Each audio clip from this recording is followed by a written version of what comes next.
Hello friends, take exam mastery में आपका फिर से स्वागत है। आज मैं टॉपिक लेकर आया हूं कंप्यूटर फंडामेंटल का और इसके बहुत ही अच्छे अच्छे एमसीक्यू हैं जो एग्जाम में आपको देखने को जरूर मिलेंगे। तो आइए देखते हैं।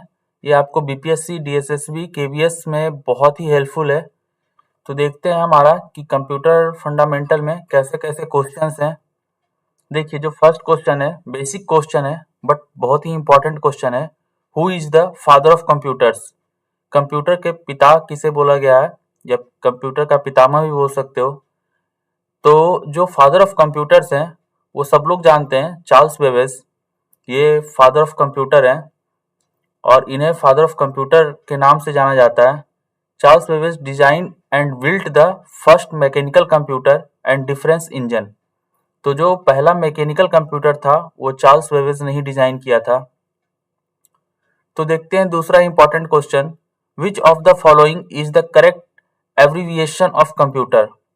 तो इसमें जो करेक्ट एब्रीविएशन है कंप्यूटर का वो क्या है?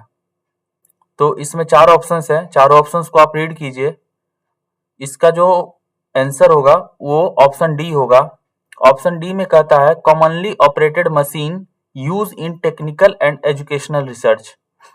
तो जो कॉमनली मशीन है, जो ऑपरेटेड मशीन है, कॉमनली ऑपरेटेड मशीन है, ये यूज होता है टेक्निकल एंड एजुकेशनल रिसर्च में। The word computer is an abbreviation for the terms commonly operated machine use in technical and educational research. ठीक, the word computer also related to the word compute which means to calculate. That means compute means क्या होता है? Calculate करना किसी भी चीजों को। So initially it was thought that a computer is a device that is used to perform calculation.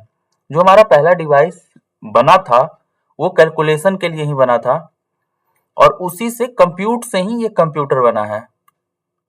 चलिए third question पे आते हैं। थर्ड एमसीक्यू क्या कहता है, विच of the following is the correct definition of computer? Computer का correct definition क्या है? तो आपके पास चार ऑप्शंस है, आप चारों ऑप्शंस को रीड कीजिए और उसके बाद अपने आंसर लगाइए कॉपी में। उसके बाद यहाँ से मिलाइए कि आपका आंसर सही है कि नहीं। तो इस चारों में जो आंसर होगा ये होगा ऑल ऑफ द मेंशंस। जो ऊपर के ए बी सी तीनों आंसर है वो डिफिनीशन है कंप्यूटर के। आप देखिए इसका क्या एक्सप्लेनेशन है। A computer is a machine और device that can be program to perform arithmetical और logical operation sequence automatically. The computer understands only binary codes 0 and 1। जो आपका कंप्यूटर है वह सिर्फ 0 और 1 को समझता है और उसको छोड़कर कुछ भी नहीं समझता है। तो जो कंपाइलर है, इंटरप्रेटर है, यही काम करता है कि जो कंपाइलर है वो क्या करता है कि मशीन कोड में कन्वर्ट करता है कोड को 0 1 के फॉर्म में। अब आगे के एमसीक्यू में चलते हैं। What is the full form of CPU? CPU का फुल फॉर्म क्या है? तो चार ऑप्शन दिए हुए हैं, आप चारों ऑप्शन को देखिए और उसमें से बताइए कि सही आंसर क्या है।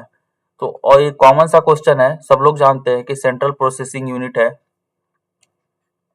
चलते हैं आगे के क्वेश्चन को देखते हैं। क्वेश्चन नंबर 5 है, विच of the following language does the computer understand? जो कौन सा लैंग्वेज है जो कंप्यूटर समझता है? तो चार ऑप्शंस हैं, चारों ऑप्शंस को आप देखिए। Computer understands only C language, computer understands only assembly language, computer understands only binary language और computer understands only basic language. तो अभी पीछे के एमसीक्यू में मैंने बताया था कि कंप्यूटर जो है वो अंडरस्टैंड करता है ओनली 0 और 1, उसे छोड़कर वो कुछ भी नहीं समझता है। तो इसका सही आंसर होगा C, computer understands only binary language. चलिए इसके एक्सप्लेनेशन को देखते हैं। The computer understands only binary language which is written in the form of 0 and 1। ये तो आपके दिमाग में बैठ गया होगा। अगर क्वेश्चन देखने को मिलेगा एग्जाम में तो आप इसका आंसर जरूर सही करोगे। A computer can understand assembly language, but an assembler is required which convert the assembly language to binary language. Similarly, for understanding high-level language, compiler और interpreters are required. तो ये जो दोनों टर्म है कंपाइलर्स और इंटरप्रेटर, ये यही चीज करते हैं, जो लैंग्वेज है उसको बाइनरी कोड में कन्वर्ट करते हैं जिससे कि कंप्यूटर उस वर्ड को अंडरस्टैंड कर पाए, समझ पाए। चलते हैं आगे के एमसीक्यू में। Which of the following computer language is written in binary code only? Which of the following computer language, कौन सा कंप्यूटर लैंग्वेज है जो रिटन है इन बाइनरी कोड ओनली? तो आपके पास चार ऑप्शन है, पास्कल, मशीन लैंग्वेज, सी और सी प्लस प्लस। तो जो एक्सप्लेनेशन है, जो आंसर होगा, आप आई थिंक आप सही आंसर लगाए होंगे, जो इसका आंसर है मशीन लैंग्वेज। तो सिंपल सा क्वेश्चन है, ये चलता आ रहा है। तो machine language is written in binary code only, जो मशीन लैंग्वेज है वो बाइनरी कोड में ही लिखा जाता है, 0-1 के फॉर्म में। It can be easily understood by the computer and is very difficult for us to understand. A machine language, unlike other language, required no translator or interpreter, क्योंकि वो 0-1 के फॉर्म में लिखा हुआ है तो उसे कोई भी ट्रांसलेटर और इंटरप्रेटर की जरूरत नहीं पड़ती है। चलिए नेक्स्ट एमसीक्यू में आते हैं। विच of the following is the brain of the computer? तो सिंपल सा क्वेश्चन है बट इंपॉर्टेंट क्वेश्चन है, एग्जाम में देखने को मिलता है। तो चार ऑप्शंस है, आई थिंक हर लोग ने करेक्ट आंसर लगाया होगा। इसका जो करेक्ट आंसर है सेंट्रल प्रोसेसिंग यूनिट, सीपीयू, जिसे सीपीयू कहते हैं। ये क्या है? ब्रेन ऑफ द कंप्यूटर है। चलिए नेक्स्ट क्वेश्चन पे आते हैं, नेक्स्ट इंपॉर्टेंट एमसीक्यू पे। विच of the following is not a characteristics of a computer? Which of the following is not a characteristic of a computer? इस चार ऑप्शंस में कौन ऑप्शंस हैं जो कैरेक्टरिस्टिक्स नहीं है कंप्यूटर के?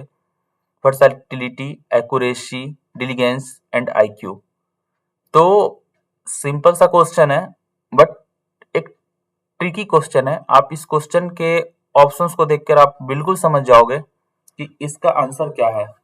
तो इसका आंसर जो है D, IQ. Because of that कि कंप्यूटर के पास अपना कोई दिमाग नहीं होता, उसके पास आईक्यू लेवल नहीं होता है जैसे एक ह्यूमन के पास होता है।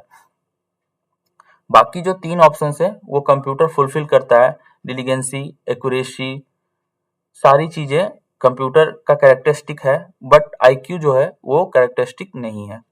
The computer system has no IQ of its own, ये तो अभी मैंने आपको बताया।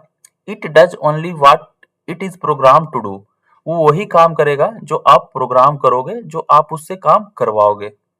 It can not take decision of its own, वो अपना कोई भी डिसीजन नहीं लेता है। चलिए नेक्स्ट एमसीक्यू पे आते हैं। जो नेक्स्ट एमसीक्यू है, विच of the following is the smallest unit of data in a computer? जो स्मॉलेस्ट यूनिट है कंप्यूटर का वो कौन सा है? तो चार ऑप्शन है इसमें, बिट, केबी, निब्बल, बाइट।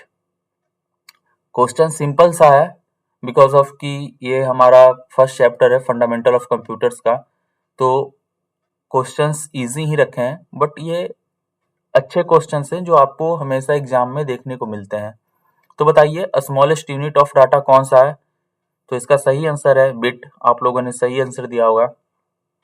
बिट क्या है? Bit as the smallest unit of data in a computer system.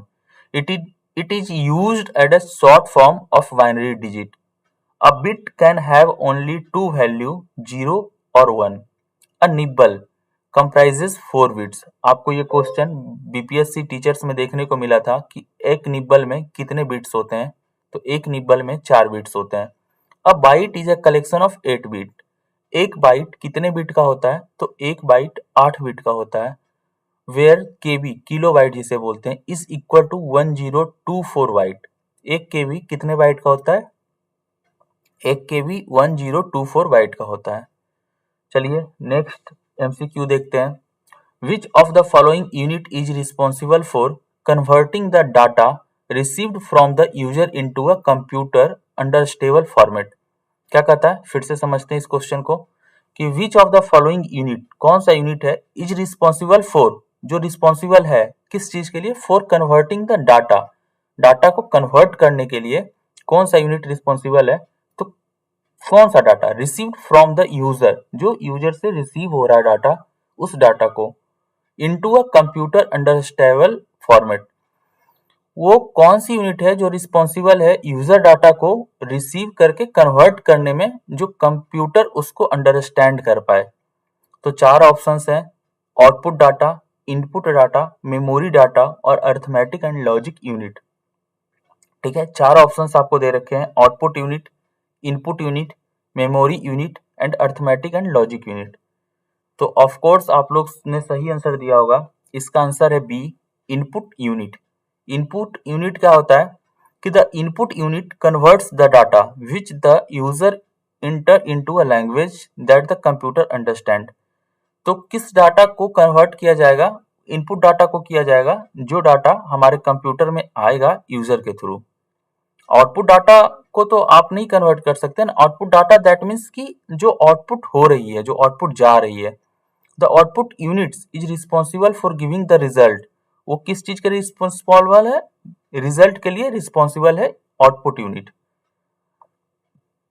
The ALU, जो एएलयू है arithmetic logic unit, the ALU is responsible for various arithmetic and bitwise operation. वो किस चीज के लिए responsible है? वेरियस अर्थमेटिक, जो अर्थमेटिक और बिट वाइज ऑपरेशंस होते हैं उसके लिए रिस्पॉन्सिबल होता है एएलयू। चलिए, thank you so much guys. ये 10th क्वेश्चंस का एमसीक्यू मैं लेकर आया था फंडामेंटल ऑफ कंप्यूटर्स का। अगर ये क्वेश्चन अच्छे लग रहे हैं और इसकी सीरीज आपको चाहिए इसी तरह के बेस्ट क्वेश्चंस का, तो मैं जरूर लेकर आऊंगा। आप कमेंट में जरूर डालें कि हाँ आप इस सीरीज को कंटिन्यू रखिए, और इसका लेवल मैं धीरे धीरे हार्ड करता जाऊंगा। और आपको इस जो सीरीज है, जो ये क्वेश्चंस हैं, आपको हूबहू एग्जाम में देखने को मिलेंगे, बीपीएससी में भी देखने को मिलेंगे, केवीएस में भी देखने को मिलेंगे, डीएसएसबी में भी देखने को मिलेंगे। तो आप इसको अच्छे से रीड करो, और अगर कंटिन्यू करना है तो आप जरूर कमेंट करो, लाइक करो, और मोटिवेट करो मुझे सब्सक्राइब करके मेरे चैनल को। Thank you so much guys. Tech exam mastery में जुड़ने के लिए थैंक यू।